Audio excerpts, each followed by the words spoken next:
बच्चों की पुरजोर फरमाइश पर उन्होंने बोला कि सर हमें एडवांस अकाउंट्स की भी 60-40 स्ट्रेटेजी दीजिए, क्योंकि मैं लॉ और टैक्स में तो ऑलरेडी दे चुका हूं, तो एडवांस अकाउंट्स की 60-40 स्ट्रेटेजी लो। तो पहले समझा दो बच्चों को 60-40 स्ट्रेटेजी होती क्या है। जो 40 स्ट्रेटेजी है वो आपको ये इंश्योर करेगी कि पेपर कितना भी मुश्किल आ जाए, कितना भी आउट ऑफ द बॉक्स आ जाए, अगर जो चैप्टर मैंने आपको यहां पर लिख के दे दिए हैं, अगर आप उन्हें अच्छे से कवर करके चले जाते हैं तो 40+ मार्क्स आपके अच्छे से आ जाएंगे।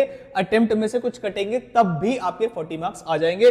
प्लस फिर उसके बाद कुछ एडिशनल टॉपिक्स मैं यहां पर बताता हूं, 40 वाले टॉपिक्स प्लस ये वाले टॉपिक्स, जिनको आपको मतलब अटेम्प्ट कर लेंगे तो आपका अच्छा खासा पेपर, एटलीस्ट 80 to 90 मार्क्स का पेपर आपका यहां से आपको दिख जाएगा, जिसमें से आप इजीली एग्जामिनेशन स्कोर कर सकते हैं। तो ये कुछ ऐसा सीरीज थी हमारी 60-40, जिसमें मैंने एडवांस अकाउंट्स की नहीं बताई थी, तो अब एडवांस अकाउंट्स की बना दी है। पीडीएफ कहां मिलेगी जल्दी से बता दो भाई। पीडीएफ आपको मिलेगी कहां पर? पीडीएफ आपको मिलेगी टेलीग्राम ग्रुप पे, जिसका लिंक जो है डिस्क्रिप्शन बॉक्स में डाल दूंगा। और अभी तक अगर आपने पेपर प्रेडिक्शन वाली वीडियो नहीं देखी है, जिसमें मैंने आपको सारी चीजें समझाई हैं कि कौन से क्वेश्चन नंबर पे कौन सा पार्ट आता है, कौन से एएस इंपॉर्टेंट है, तो वो जरूर देख लीजिएगा। और एमसीक्यू की वीडियो भी मैंने आज ही डाली है, दोनों वीडियो चैनल पर अवेलेबल है, आज ही डाली है, जाके चेक कर सकते हैं आप। अब मैं फटाफट से शुरू कर देता हूं, लिंक अगर बोलोगे तो वो भी डाल दूंगा डिस्क्रिप्शन बॉक्स में।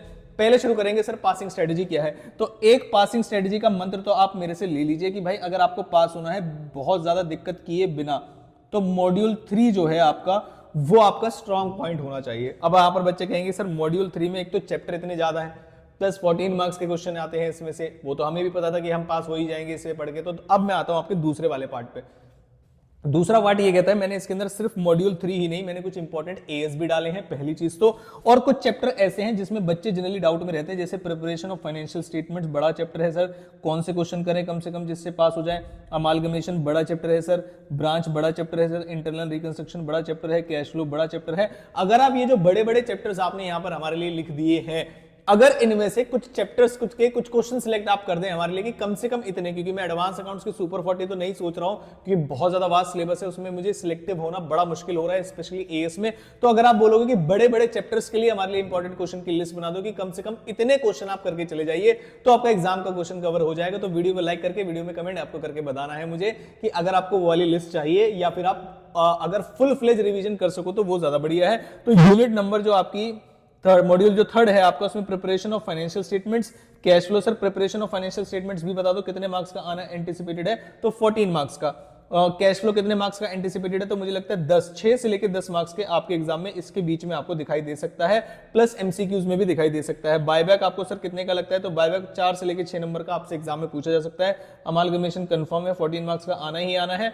इंटरनल रिकंस्ट्रक्शन भी 6 से लेकर 10 मार्क्स का आपको पूछा जा सकता है। ब्रांच 6 मार्क्स का ही पूछा जाएगा जनरली, अगर out of the box paper बनाया हुआ तो 10 मार्क्स का पूछा जाएगा आपसे। उसके बाद अकाउंटिंग स्टैंडर्ड ये मैंने बताया, AS 10, 3, 9, 13, 16, 20, 19, 2, 29, 12, 7, 28। भाई ये मिनिमम बता रहा हूं मैं, और मिनिमम इसलिए बता रहा हूं क्योंकि ये वाले जो एएस है ये आपको जनरली जो आपका एक तो एमसीक्यूज वाला जो पार्ट है उसमें दिखेगा, और एक जो कंपलसरी क्वेश्चन वाला पार्ट होता है उसमें आपको दिखाई देंगे। इसलिए मैंने ज्यादा एमसीक्यूज डाले हैं, ताकि आपके एमसीक्यूज जो ऊपर आएंगे वो कवर हो जाए, इसलिए ज्यादा मैंने एएस डाले हैं, और दूसरे जो कंपलसरी क्वेश्चन है वो भी कवर हो जाए। तो भाई इतना अगर आप करके चले जाएंगे तो मैं आपको गारंटी देता हूं इस चीज की कि आपको पेपर बढ़िया तरीके से दिख जाएगा। अब डिपेंड करेगा आपने किया कितना है। अटेम्प्ट करोगे, नंबर भी कटेंगे, उसके बावजूद भी आप आसानी से अगर इतना करके चले जाओगे तो पास, जो बच्चे डर रहे हैं कि पास होने के लाले पड़े हुए हैं, तो भाई इतना करके चले जाना। अब कुछ बच्चे कहते हैं कि सर अगर टाइम बच गया हमारे पास, तो अभी क्योंकि अभी 1-2 दिन और बचे हुए हैं हमारे पास, तो क्या करना चाहिए, तो जो रिमेनिंग एएस और एक कंसोलिडेशन, वहां पर मैंने कंसोलिडेशन इसलिए नहीं लिखा, रीजन था उसका कि कंसोलिडेशन में जनरली बच्चों को दिक्कतें आती हैं। तो अगर आप बोलोगे तो कंसोलिडेशन जिन जिन चैप्टर्स के आपको क्वेश्चंस चाहिए कि सर इस चैप्टर के क्वेश्चन कम से कम दे दीजिए कि हम कितने क्वेश्चन कर लें कि उससे प्रैक्टिस हो जाए, और एंड समय पे, क्योंकि पूरा समय नहीं है रिवीजन, पहला तो प्रायोरिटी आपको यही देनी चाहिए कि पहला जो आपका मानना होना चाहिए वो ये होना चाहिए कि आप सारे क्वेश्चन कर पाए, सारे हाथ से ना करें तो ऑडिट टेक्निक से करें।